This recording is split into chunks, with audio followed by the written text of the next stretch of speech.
Hey guys, welcome back to art. Today we're going to make a piece of art using the element of art space. So we've looked at all kinds of different perspectives and how artists use space to create artwork. So these are the materials we're going to use today. We have a piece of paper, we have a pencil, eraser, a black marker or Sharpie. I'm using watercolors simply because I enjoy painting. Y'all are free to use watercolors as well, or you can use markers or crayons, or really whatever medium you want to use is fine. If you are using watercolors, you're obviously going to need your watercolors, your watercolor brush, and a cup of water. All right. Now, what we're going to do is we're going to use some perspectives in space to create a landscape today. And really, this is just a very simple landscape drawing just to get you used to using these types of perspectives. And then once you feel a little bit more comfortable using these perspectives, then you can do more complicated drawings or paintings, okay? All right, so let's start with a horizon line.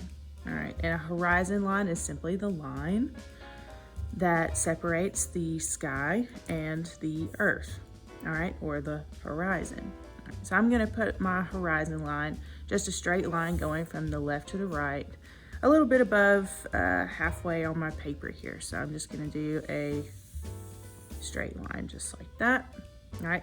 And remember when you are doing this, guys, that you want to draw lightly. All right, we can erase light lines. It's really hard to erase dark lines. So let's practice using very little pressure when we are drawing here, okay?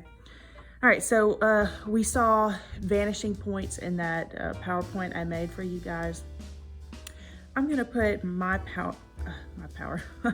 gonna put my vanishing point over here on the right side of my paper. And the vanishing point, excuse me, needs to go on your horizon line. So I'm just gonna do a little dot right there. That's gonna be my vanishing point, all right?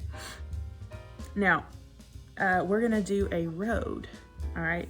And that road is going to vanish at that point, all right? So in order to draw a road, all I'm gonna do basically is I'm gonna draw a triangle, all right? So I'm gonna have my road coming off the side of my paper, all right? You don't have to, but I'm going to, all right? So. Straight line, and straight line. Yeah, it might be kind of hard for y'all to see. I'm gonna go over it with marker later, okay? All right, so now we have our triangle, or what will be our road. And so let's put a house over here on this side, okay? So in order to draw our house, I'm gonna move my paper over a little bit. Okay, I'm gonna just start with 3 lines that are all the same height. All right, so 3 straight lines, all right.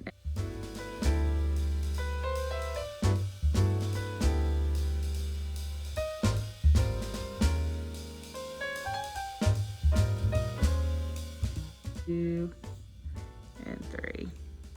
All right, now I'm gonna put a little triangle right here on top of this one. Okay, and now I'm gonna connect all of these lines.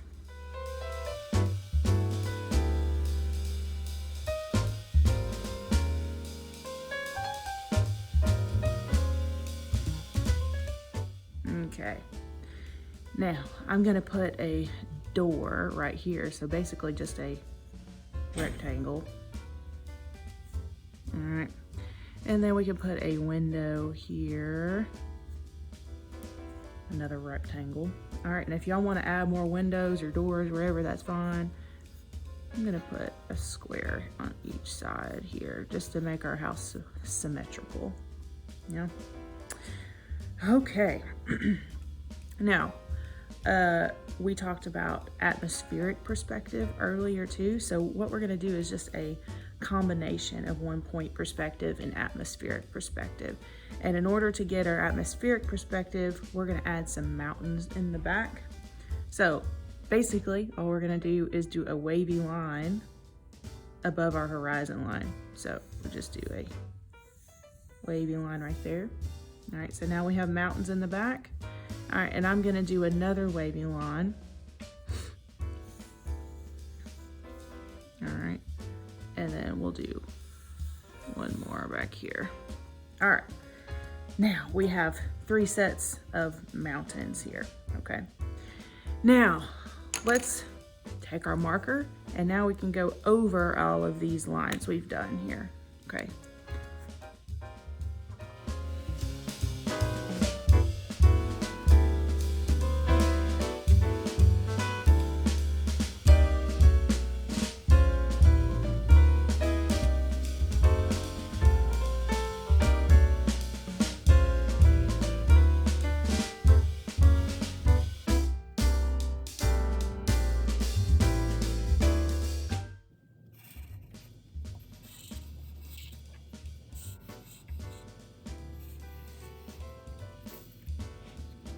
Add color. All right, I encourage you to use whatever colors you want to here. That is fine. Remember though that part of atmospheric perspective means that the things that are closest are darker, and the further away they get, the lighter they get. All right, so we're gonna make these mountains here darkest, and then lighter, and then even lighter for the furthest ones. All right, so let's get going. Now, when you are using watercolor, remember we need lots and lots of water. Okay, so here's my brown. I don't like that color brown, so I'm gonna kind of add some yellow too.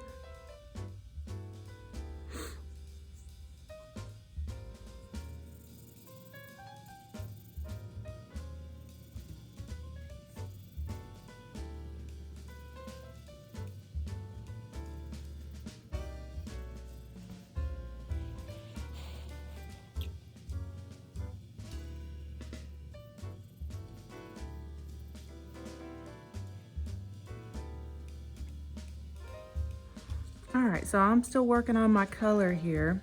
One thing I got to thinking about was, you remember we talked last time about colors and how they affect the mood of your work? Well,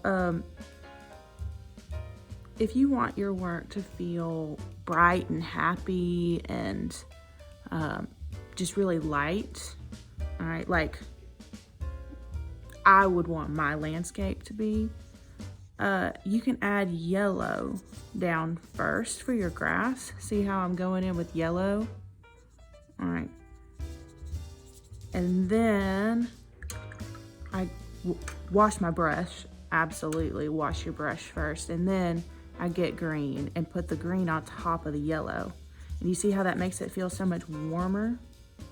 All right, so let me do an area of just green so you can see a little bit better. All right, so I'm washing my brush again. Now I'm getting green. I'm gonna put just green down here. All right, y'all see that right there? That just feels so much colder to me. All right, like it doesn't feel very happy. It feels kind of gloomy. All right, so that's why I'm adding some yellow down first. It just makes it feel so much warmer and so much happier, in my opinion. So that's what I'm doing. You feel free to do whatever you want to do. Maybe you want your landscape to feel kind of sad for some reason, and that's fine. That's just not what I was going for with mine. So I just wanted to show y'all another example of how color can make such a difference in the mood or the way your artwork makes you feel. All right.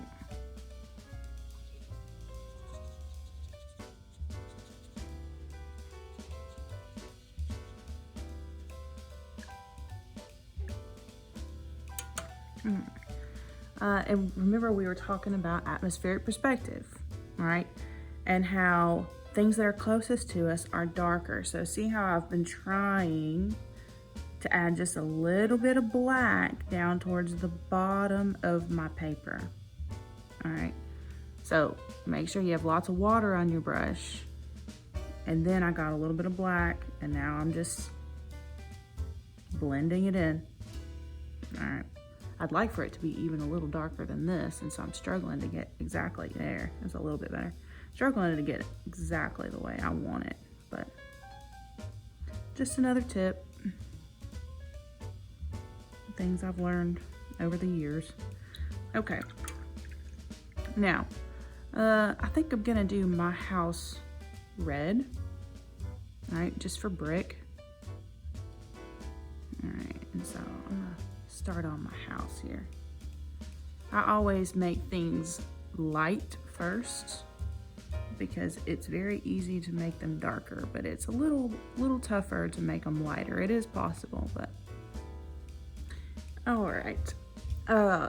So I've got my black and my red are trying to blend in together, and that happens when you get lots of water on your paper. Sometimes your colors start to blend and stuff, which can work really cool sometimes to make some really interesting effects. In this case, however, I'm not very happy with how it's working on my house, but I'm just gonna let it dry a little bit before I start messing with it, because when you get lots of water, all it's gonna do is mix those colors around. So I'm gonna start working on my mountains, and then I'll worry about my house later.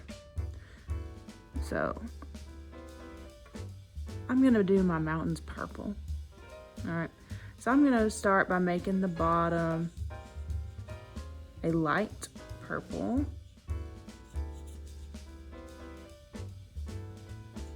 Now remember, you're probably thinking, well, Miss Lawrence, you said that the one closest to us needs to be the darkest. And yes, it does. It does. I'm just gonna put my purple down first, and then I'm gonna go over it with black.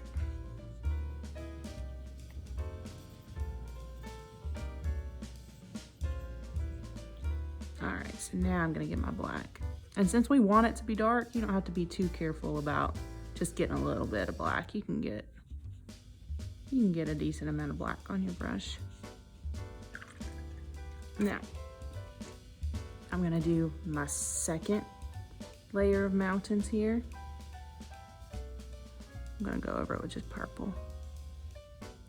All right, so now I'm gonna do this last layer of mountains very light. All right, so what we're doing is creating different values of purple, and we'll talk more about value later, but just so you know what we're doing.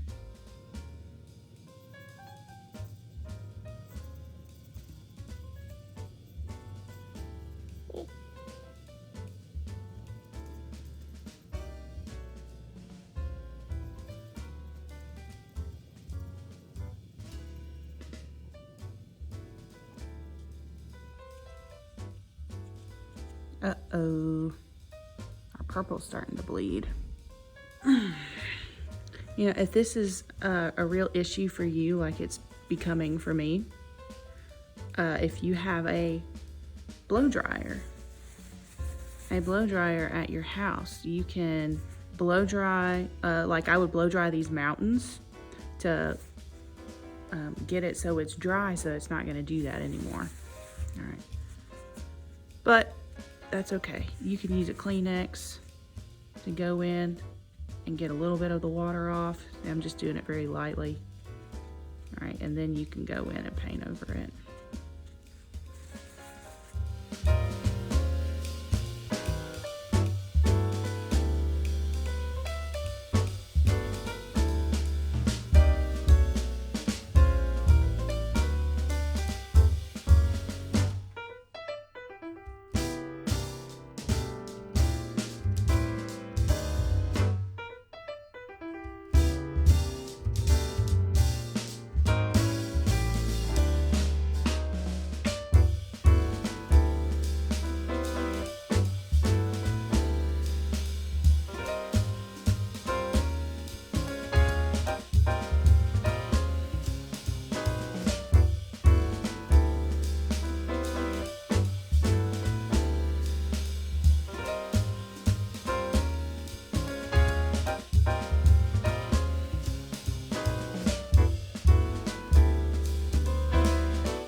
Oh, I think we're gonna call this done for now. Okay. All right. So here is our finished landscape painting. All right. If y'all want to go in and add some more stuff, you could add a fence on the side. You could add some animals down here. Do whatever you want, but make sure you give it some time to dry before you pick it up and try to move it around. All right, that's important because it's wet and it's easy to tear, and your paint might run too. Okay, so when it is dry, make sure you sign it, whether you sign it at the bottom or put your name on the back or whatever. Also, I like to put a date on mine. Even if you don't love the way it turned out, that's okay.